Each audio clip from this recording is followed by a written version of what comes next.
If you grew up in a Cleveland Slovenian household in the 1970s, you did not need a calendar to know the holidays were approaching. You just needed to listen for the heavy metal clank of a walnut grinder being clamped tightly to the edge of the kitchen table.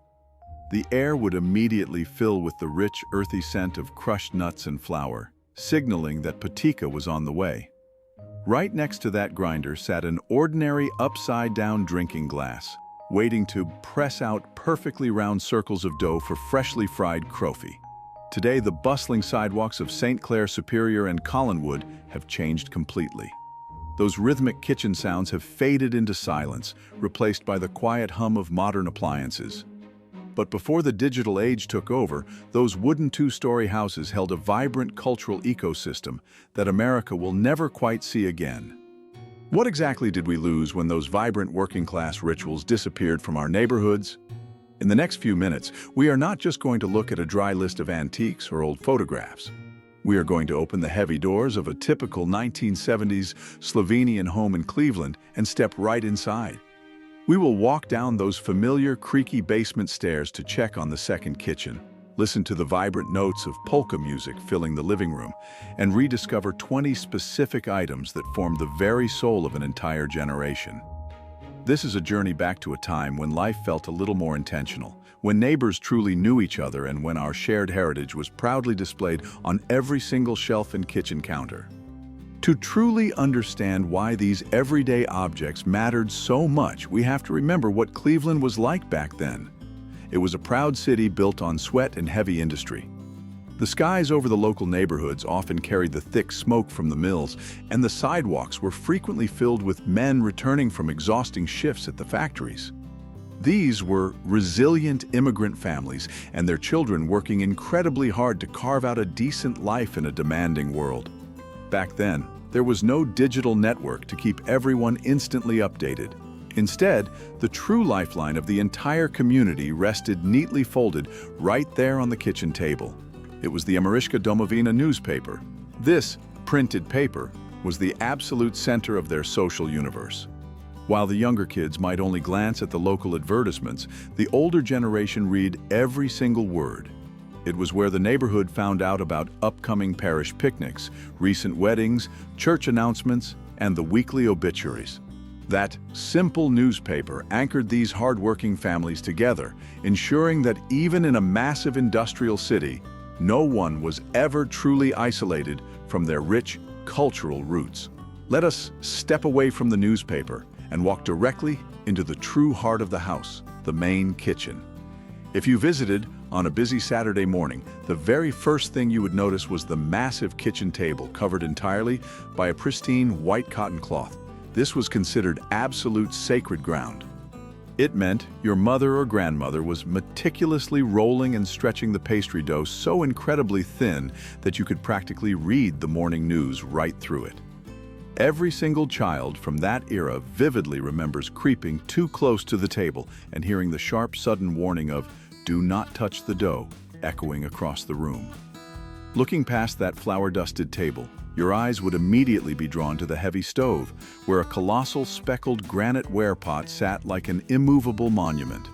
Whether it was that deep, dark blue or pitch black with those unmistakable white flecks, that enormous pot was large enough to hold enough Sunday soup to feed an entire army of visiting relatives. Everyone quickly learned that you never reached for those metal handles without a thick kitchen towel, because they were always blistering hot. Sitting quietly on the counter just a few feet away was perhaps the most valuable possession in the entire room. It was an unassuming wooden or tin recipe box holding a cherished stack of 3 by 5 inch index cards. These were never pristine, clean cards. They were beautifully curled at the edges and heavily stained with decades of melted butter, spilled flour, and countless fingerprints. On those yellowing pieces of paper, the matriarchs of the family carefully wrote out the exact measurements for potica, strukli, and savory broths in a charming, chaotic blend of English and Slovenian words. Many families also kept the beloved cookbooks published by the progressive Slovene women of America right beside that box.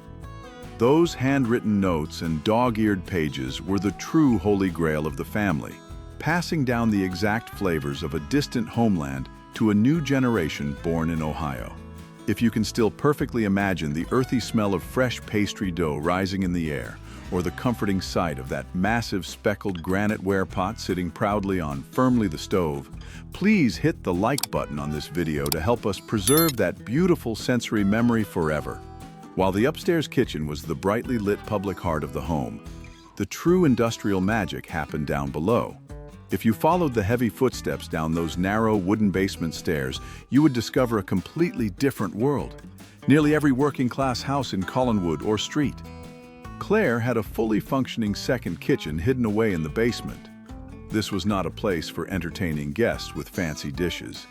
It was a purely practical, hard-working space built directly on the cool concrete floor, designed specifically to keep the intense heat, splattering grease, and strong cooking odors out of the pristine living quarters upstairs.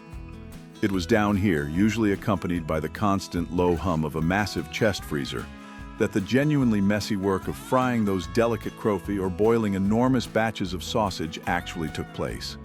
Moving deeper into that cool, damp basement space, your nose would inevitably catch a scent that defined the winter months for an entire generation. Tucked away in the darkest, coolest corner sat a heavy ceramic crock or a massive glass jar slowly fermenting homemade sauerkraut. To a young child running past, that sharp, pungent, and intensely sour smell might have been overwhelming, prompting pinched noses and dramatic complaints. But to the adults, that lingering aroma meant security. It meant that no matter how harsh the Ohio winter became, there would be rich, hearty meals waiting for the family. Just above that crock, illuminated by a single bare light bulb hanging from the ceiling, were row upon row of sparkling ball or mason jars. They lined the wooden shelves like a treasure trove of summer memories preserved for the cold days ahead. These heavy glass jars were filled with vibrant red tomatoes, pickled cucumbers, hot peppers, and golden peaches. In these households, absolutely nothing was wasted. The empty jars were meticulously washed and saved for the next season, while the old lids were carefully stored away in empty coffee cans. The sheer volume of food stored on those basement shelves was a testament to a generation that truly understood the value of preparation and the dignity of hard work. That basement was a sacred space of immense labor and deep love. We all have that one specific dish that instantly brings back the memory of that subterranean kitchen. Please take a moment to scroll down to the comments and tell us, what was the one traditional food your family absolutely insisted on making down in the second kitchen? That incredible basement pantry was only part of the story. If you walked back upstairs and opened the heavy door of the main refrigerator, you were immediately greeted by the very soul of the neighborhood. Sitting right there on the middle shelf were those unmistakable white butcher paper packages. They were securely tied with string and marked with thick wax pencil, containing the finest smoked sausage, krańska klobasa, and żelodek. These were not generic items grabbed quickly from a massive corporate supermarket. They represented a deeply personal transaction. Your family likely bought them directly from trusted local institutions like Asman & Sons on St. Clair or Riddell Sausage in Collinwood. You knew the butchers by their first names, and they knew exactly how your family preferred their cuts. Sitting just inches away from those precious meat packages in the refrigerator door was another indispensable staple.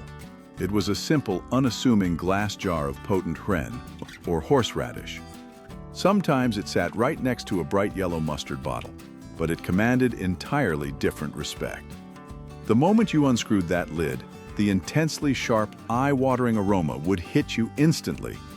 That fiery condiment was the absolute ultimate companion for boiled meats, especially during the sacred Easter feasts. It was a flavor that boldly cut through the rich, heavy dishes, waking up the senses and connecting every single beat directly back to European traditions. Tracking when to buy that fresh sausage, which shifts the men were working at the factory, and when the next church festival took place, required a very specific organizational system. This brings us to the wall calendar, or koledar, proudly hanging in the kitchen. This was never just a generic calendar. It usually featured a breathtakingly beautiful image of Lake Bled, Mount Triglav, or a quaint alpine village with local advertisements for Slovenian funeral homes or butcher shops printed boldly along the bottom. Every single square of that calendar was filled with frantic ballpoint pen scribbles marking feast days, parish picnics, weddings, and factory schedules. That simple piece of paper was the master schedule of a vibrant, interconnected community that moved together in perfect unison. While that calendar tracked the physical movements of the neighborhood, what truly bound their souls together was something you could instantly hear and see in every single living room. Weekends in these homes had a very distinct soundtrack. It usually started with the static crackle of a simple AM radio tuning into the local Slovenian hour.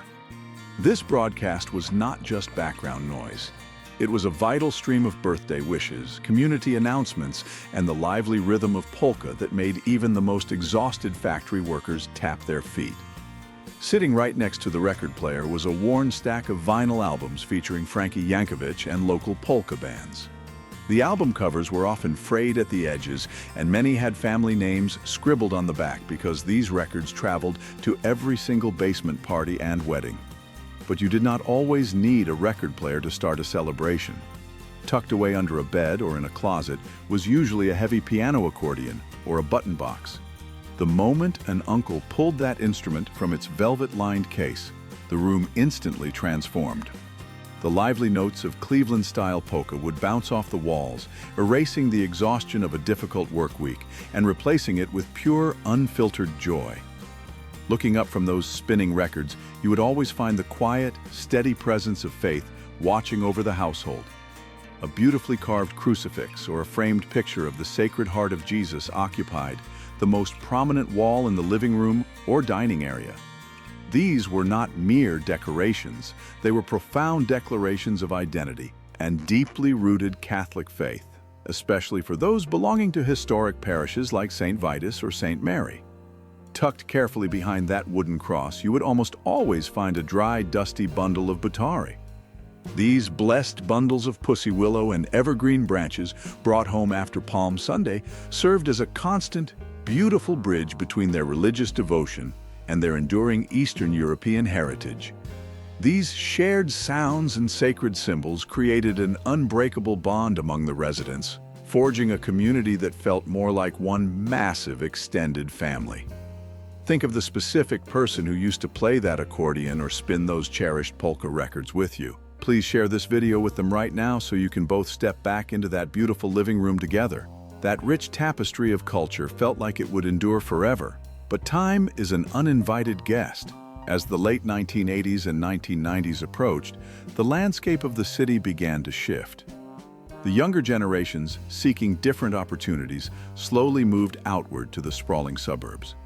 Those beloved second kitchens in the basement saw less and less activity as modern conveniences took over. The heavy clank of the hand-cranked walnut grinder was eventually silenced by the efficient hum of electric food processors. Even the steady delivery of the Ameriška Domovina newspaper gradually stopped as language barriers grew between the old guard and their American-born grandchildren. The physical neighborhoods changed, and those deeply interconnected rituals started to fade into the quiet background of history. We are fiercely dedicated to documenting these disappearing chapters of American working-class history before they are lost completely. If you believe in preserving these precious cultural memories, please subscribe to our channel to help us keep this vibrant heritage alive for the next generation. As the matriarchs and patriarchs of that incredible generation quietly passed away, the lively gatherings began to take on a much more solemn tone. It was during these moments of deep mourning that the heavy glass bottle of potent slivovitz was finally brought down from the highest kitchen cabinet. This strong fruit brandy was carefully poured into tiny glasses, shared among relatives to toast a life well lived and to recount bittersweet stories of the old country. When those wooden houses were eventually emptied, the physical remnants of those beautiful lives were tenderly packed away into ordinary cardboard shoeboxes. Inside those simple boxes lay the true, irreplaceable treasures of the family. There were delicate rosaries, thin funeral prayer cards safely tucked inside worn missals, and fragile airmail envelopes edged in red and blue. Those delicate letters held faded handwriting from distant relatives in Europe, serving as the final fragile thread connecting children in Ohio to a magnificent homeland they might never actually see. Today, many of those specific, everyday objects from the 1970s might be completely lost to time or sitting quietly on the dusty shelves of antique shops.